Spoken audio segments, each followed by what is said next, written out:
Сәлем достар, бүгін мен сіздермен өзімнің балаларымның сүйіп жейтін кекстің рецептімен бөліскім келіп отыр.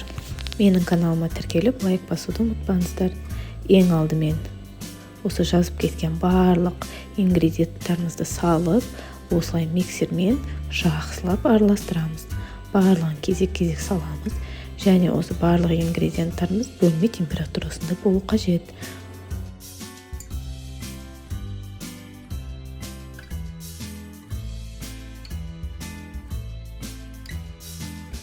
Содан соң осындай силиконовый формочкаларымызды майламай, үсті барлығын 2-3 қасық салып құйып шығамыз.